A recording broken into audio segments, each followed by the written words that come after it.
I'm George Galloway. And I'm Adam Gary. And together we are the History Boys. Every week we take you to places, events, eras, ideas, personalities that shape the world we have now. Because as I always say, if you don't know how we got here, you certainly won't be able to work out how we get out of here. Now, not a lot of people know, I'm a knight, at least in Pakistan. I hold Pakistan's two highest civil awards, the Hilal-e-Quaid-e-Azam for my work in the 1980s in the movement for the restoration of democracy in Pakistan, and the Hilal-e-Pakistan for my work on the issue of Kashmir. I visited the country many times. I had the honour to be a close personal friend of the late Benazir Bhutto for almost 30 years. And I follow events in the country assiduously. I have had the great privilege of representing many Pakistani people in Parliament over 3 decades. Now, with me is, of course, Adam Gary, who is a font of all wisdom, but specialises in the Eurasian area and knows Pakistan very well indeed. Let's start at the beginning. Please, Adam, how did something called Pakistan come to be? Well, indeed, because Pakistan, like other countries, was a great experiment and remained so. But while, for example, the Soviet Union failed, while the United States, which is in other contexts referred to as a great experiment, is having a government shutdown, Pakistan is a country that I call Asia's most resilient nation. It's a country that was formed against all odds, a country that has survived against all odds. And I think that it's a country that's now going to prosper very much in the 21st century against many odds. The story begins, I frankly think, with Muhammad Ali Jinnah, who's the founding father of Pakistan. Jinnah was born in Karachi but made his early career as a barrister in Bombay. He was known for being incredibly confident, incredibly well-spoken in English, his main language, and someone who very early on got involved with the movement to create an independent India from the British Empire. He was a member of the Indian National Congress, which campaigned for independence, and one of its most able leaders, who incidentally early on was opposed to the creation of the Muslim League that he eventually led to profound success. So, having struggled for the freedom and independence of a united India, why partition it? This is one of those questions that is going to haunt history forever, but it's one that subsequent events actually make easier to answer. Initially, Jinnah was for a united India, but in 1933, a document was published known as the Pakistan Declaration, also known as Now or Never, to live or perish forever. And this proposed a two-nations theory, stating that in order for Muslims to have their culture restored in a post-colonial context, in order for them to maintain political representation and to make the most of political self-determination, they couldn't essentially exist politically in league with opposite groups who had extremist tendencies, which actually played out quite a lot in the aftermath of the partition that eventually happened. I should say about partition, which was one of the deadliest events of the 20th century, on par with the other genocides that we hear far more about. It was an event that was designed to actually cheat Pakistan of as much territory as humanly possible, with the princely state of Jammu and Kashmir being the focal point of this injustice. But there were many other smaller injustices. Whilst for the British perspective, it was a matter of dividing and conquering after the initial conquest. From the perspective of Pakistani patriots, it was a matter of being cheated. In other words, you can have your country, but we're going to create built-in conflicts that will make its development over the course of the decades all the harder. So Pakistan was a nation, even before its inception, that was presented with challenges from without, ones that needed to and eventually were solved from within. Kashmir, of course, remains an incredible challenge. The very special friendship which existed, quite an exotic one, between Earl Mountbatten, who was the last viceroy of India, and Mr. Nehru, the head of the Congress Party, led to many people believing that the British favoured the Indian side of what became the divide. Is there validity in that? There absolutely is, because when it became clear that in any case Pakistan would end up becoming the smaller of the two post-colonial nations, they did everything they could to divide and rule by playing both sides against the other. And clearly, by 1947, there was a British bias in favour of the Indian side, and nowhere was this made more apparent than in Kashmir. Now, just before I let you off the hook on the partition, you said Muslims needed to be able to express their culture. But there was no Muslim culture, as it turned out, was there? Because Pakistan was the smaller of the two at the partition, but within a few decades, it had partitioned again, and more than half of the country, East Pakistan, was lost. Very much so. The reason that I think we need to explore this in hindsight is that the events that came after 1947 actually validate a very controversial partition.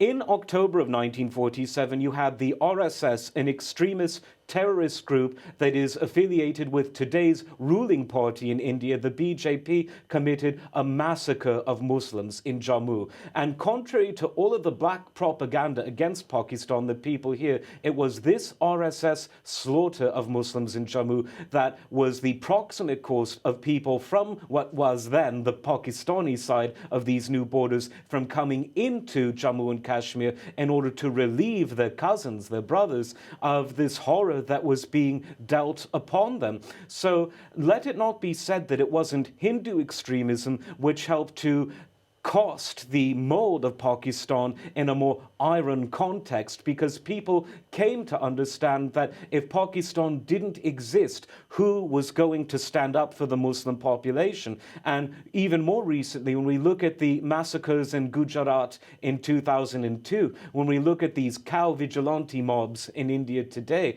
when we look at how the RSS went from a fringe group to now countering Nehru's inclusive narrative to becoming one of the guiding intellectual, well, sub-intellectual forces in Indian politics. If there wasn't a Pakistan to defend what are now the Pakistani people, things could have been very much worse than a partition which itself was a dastardly event of bloodshed. So Mr. Jinnah becomes the leader, the first leader of the new state of Pakistan, but he doesn't live long enough perhaps to shape it in a way that he might have wanted it to, because, as you say, he was quite a secular fellow, liked a glass of whiskey and was no Islamist. But when he passed, the political direction, leadership of Pakistan became very varied indeed, didn't it? Very much so. And if God gave Pakistan Jinnah, he also took him away fairly early, which was another reason that the country faced so many challenges early on.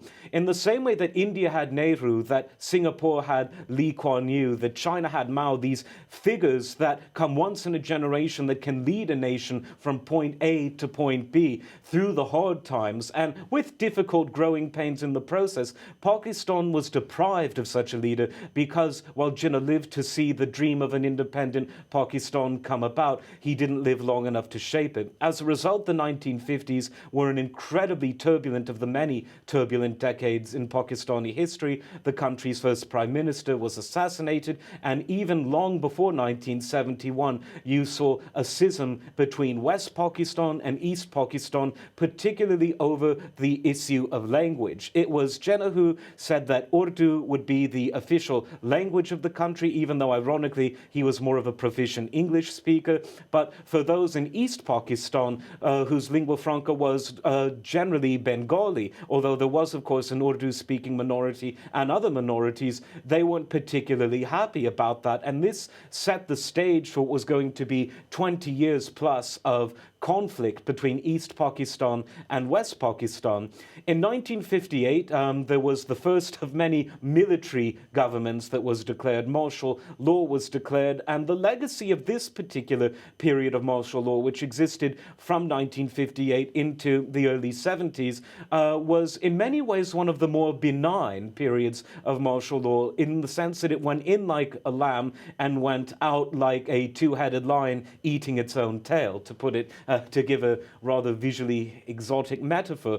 The Pakistani economy did grow in the late 50s and early 1960s, and in some corners it was even considered an example of post-colonial Asian success. By the end of the decade, though, income inequality had blossomed, and a group of oligarchs who were very much operating on a feudal model as opposed to a contemporary economic model, whether capitalist or command, as we discussed last week, started to monopolize the wealth of the country, which itself led to the growth in leftist movements, particularly in West Pakistan. And this was, of course, the crowning achievement of this was the birth of the PPP, the Pakistan People's Party, in 1967, led by Zulfikar Ali Bhutto, who had previously served as the foreign minister, but quit after the 1965 Tashkent Agreement, after one of many attempts by Pakistan to liberate Kashmir from Indian occupation. It failed in 1965. Bhutto ultimately resigned as a consequence of the Soviet-brokered peace,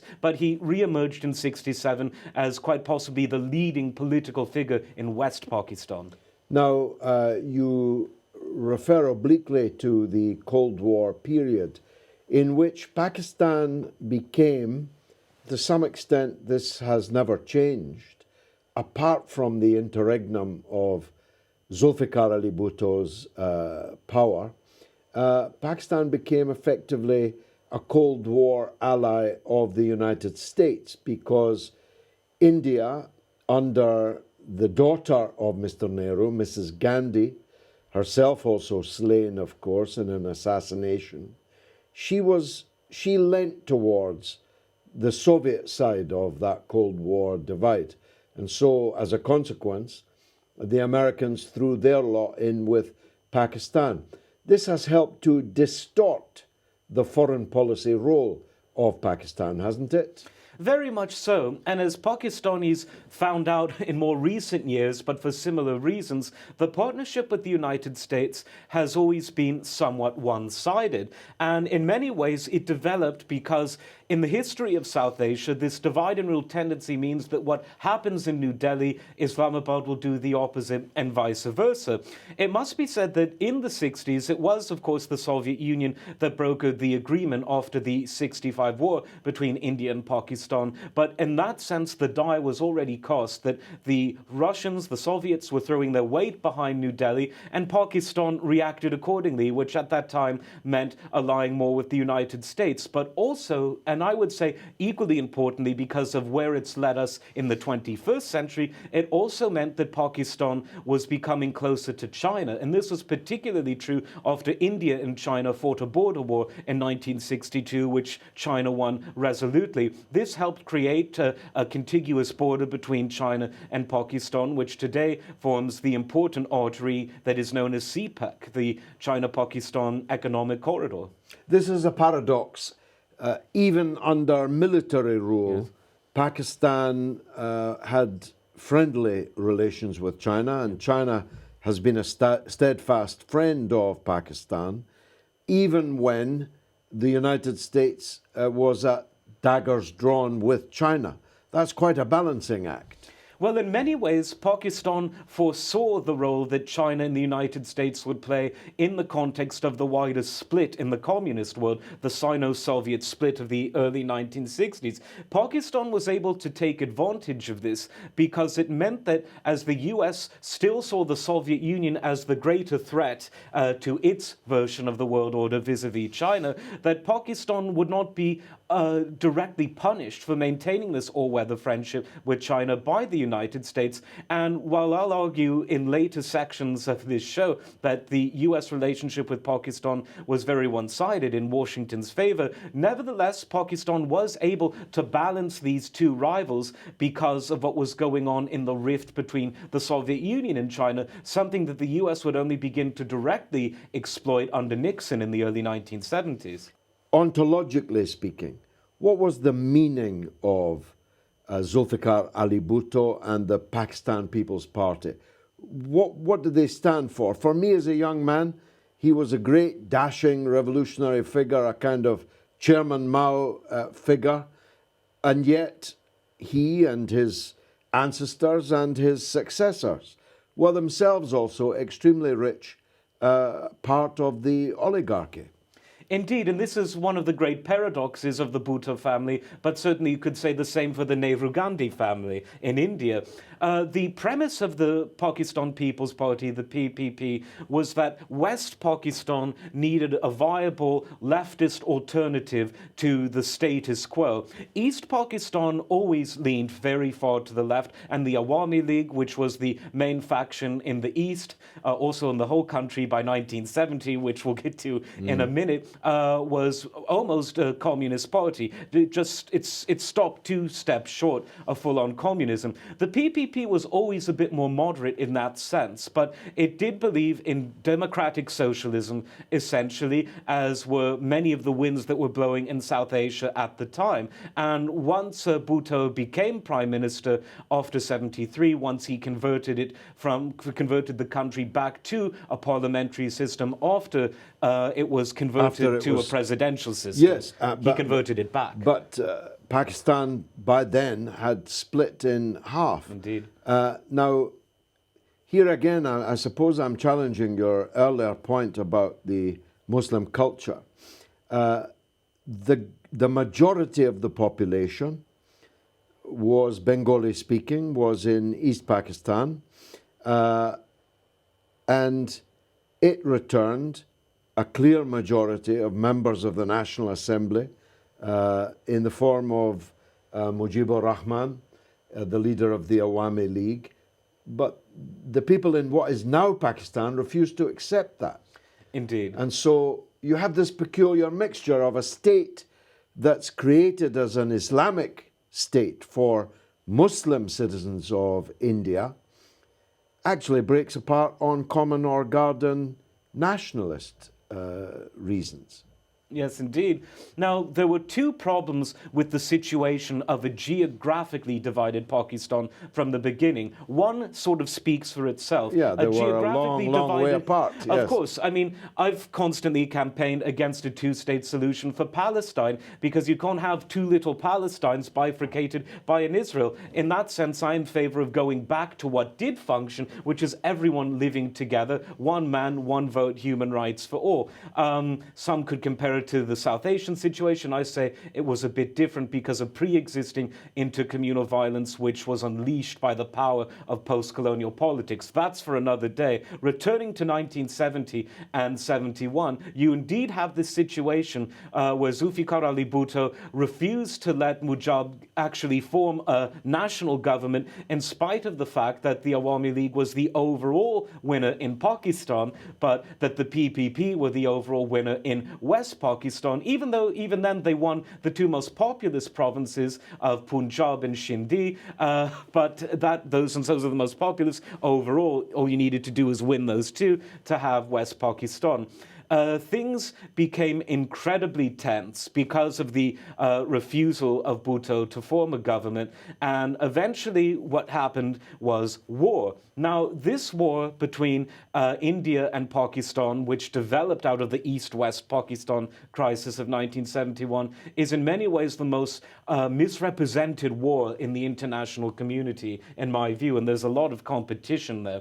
The reason I say this is because before Operation Searchlight began, which was the West Pakistani intervention into the east, there were riots in which non-Bengali speaking East Pakistan citizens, residents of East Pakistan, were being beaten, they were being lynched, they were essentially having their backs against the wall. And it was in that context through which Operation Searchlight was launched. However, things spiraled out of control very quickly. There were thousands upon thousands of unnecessary deaths on both sides. India started to meddle in the conflict, becoming a champion of East Pakistan independence. And when all was said and done, Pakistan became partitioned, as you say, itself between an East, which became known as Bangladesh, an independent state, and West Pakistan, which became the Islamic Republic of Pakistan, because interestingly, while he was a secularist and a leftist, the person who inserted the Islamic characteristics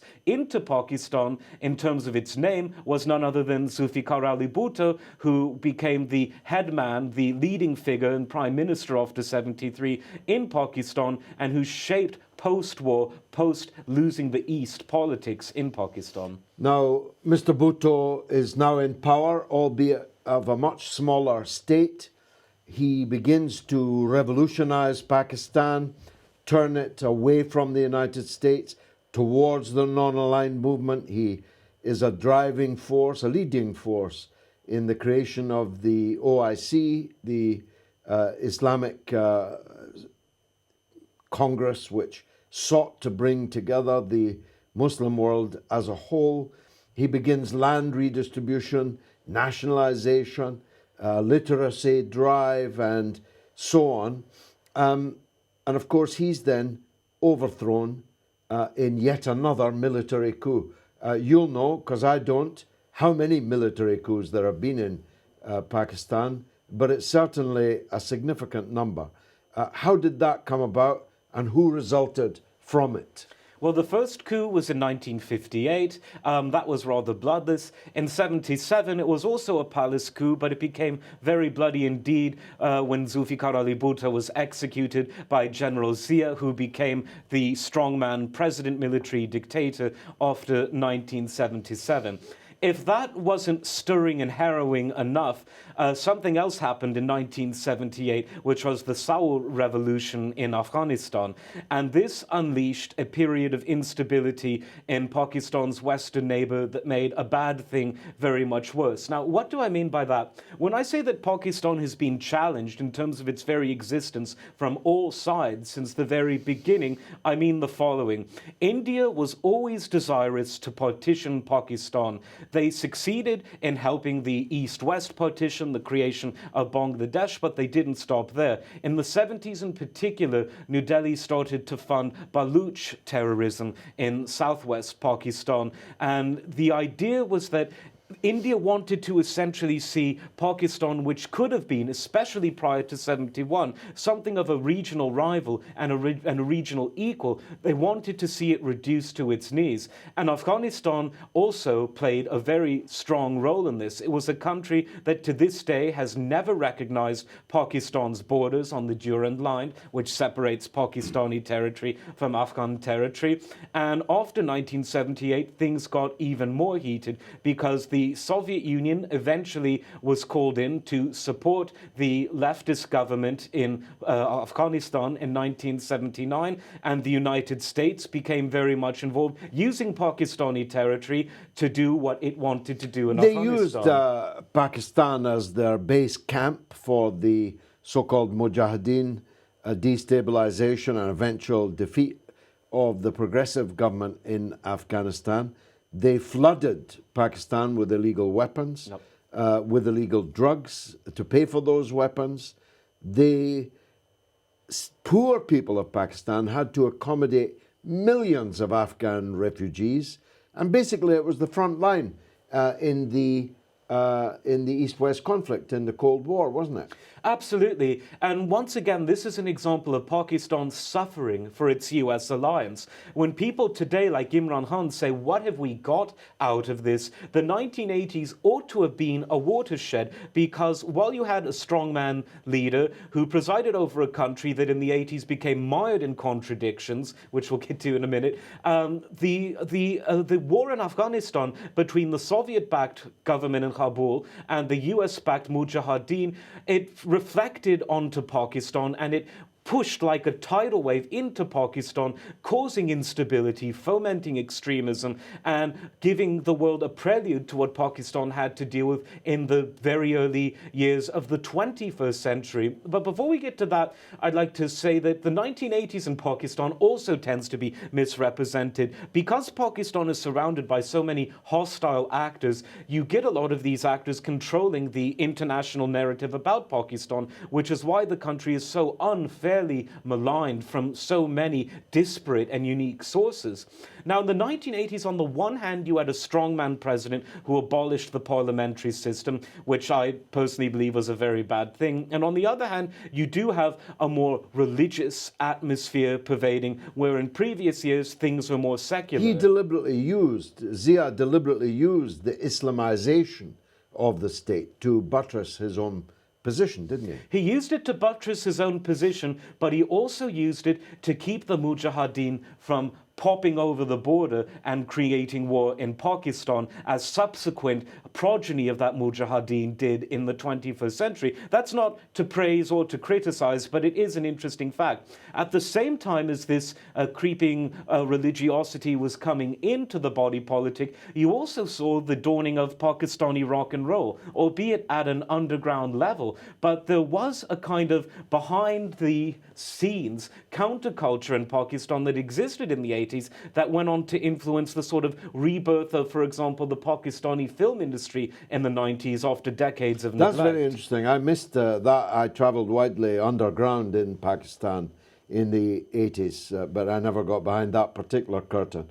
We'll be able to skim over the next period, which was in a way uninteresting, though I had skin in the game, as it were, as a friend of Benazir Bhutto. But you had a Tweedledee, Tweedledum period where the Americans were controlling both parties. The army was actually really running the country with a civilian facade. Nawaz Sharif is either in the Prime Minister's house or in the jailhouse. Benazir Bhutto is in the Prime Minister's house or in the jailhouse. But a new figure now comes on the scene, and it's your friend, Imran Khan. Tell us what he represents. He represents what is called Naya Pakistan, New Pakistan. And when he came to prominence as a political figure after years and years of being a sporting hero for all Pakistanis and beyond, Imran Khan started his PTI party in 1996. And while the Tweedledum that was Nawaz Sharif and the Tweedledee that was Benazir Bhutto, a very different creature from her father, I might add, a good woman, but one whose marriage did her more harm than good, I'll put it that way, and everyone in Pakistan will know exactly what I mean. Imran came trying to offer a third way that was very skeptical of an alliance with the United States, skeptical of getting into these entangling conflicts on either side of Pakistan's borders, and he promulgated a notion of neo-non-alignment, a third economic way between the crony feudal capitalism of the late 60s and the nationalizations of the mid-70s. He was essentially someone who wanted to do for Pakistan what Deng Xiaoping did for China. He had a very difficult road to travel. No one in the 90s ever thought that he had any chance of ever going anywhere near the government of Pakistan, let alone the leading opposition. But Pakistan had to learn the hard way that it would take someone like Imran, who rejected the shibboleths of the past, who rejected the notion that Pakistan will always be caught into this matrix, bouncing back and forth between China and the United States, being pushed and pulled on both sides by a hostile New Delhi government and a hostile Kabul government, he said we can do better. And in 1999, things actually got worse because the third military coup took place when Pervez Musharraf took over after a failed war with India in 1999. Eventually, the parliamentary system was once again restored in 2008, a year after the assassination of Benazir Bhutto, who, whatever one thinks of her politics or her marriage, it was a sad day for Pakistan. But now that we're in 2018, we've got to reflect on what's happened since 2001 up to the present day. Pakistan has fought and won the biggest war against terrorism in history. The US war that was unleashed in Afghanistan in 2001 led to not only refugees but to terrorists of all stripes flying over the Durand line like locusts, fomenting extremism, killing civilians. The civilians that weren't killed by terrorists were frequently killed by Bush and Obama's drone strikes, which didn't always target the right target, to put it mildly. But because of the professionalism of the Pakistani army and of the ISI, the intelligence service, terrorism was largely beaten back. And in 2013, PTI formed a regional government. This is Imran Khan's party in Khyber Pakhtunkhwa, in the former northwest territories of the country. Up the Khyber. Yes, indeed, the most ungovernable part of Pakistan. But Imran and PTI actually brought government, good governance, to this place, and it got people thinking. So while PTI boycotted the 2008 election, in 2013 they became a very viable national opposition party. They became the leader in KP in the northwest, and this led to 2018 to what I would call the most sensational election victory of anyone in Pakistani history, but one of the most important elections in Asia. I do think that the rise of PTI, ending the dynastic battle between the PMLN and PPP, which both had lost their sheen from rather more noble beginnings, truly represents a country that has overcome conflict with India, conflict with Afghanistan, abuse from allies, even worse, abuse from enemies. It's overcome internal partition. It's overcome extremism flying in from other borders. It's overcome the foreign intelligence services of other countries funding extremism, and now looks to the future to rebuild its economy, to strengthen its social cohesion, and make new meaningful partnerships across the Ummah, the wider Islamic community, and beyond. So for a country that many thought couldn't exist, a country that many thought wouldn't exist, and a country that many have tried to cease existing, I think that the future for Pakistan is not only bright, but it shows a resilience which is more extraordinary than the most harrowing and inspirational tales of film or novels. A rallying cry. I think they'll be interested in that amongst the general public, but perhaps amongst the Pakistani public most of all. Adam Gary, thank you very much indeed. I've been George Galloway. I've been Adam Gary. Together, we have been the History Boys.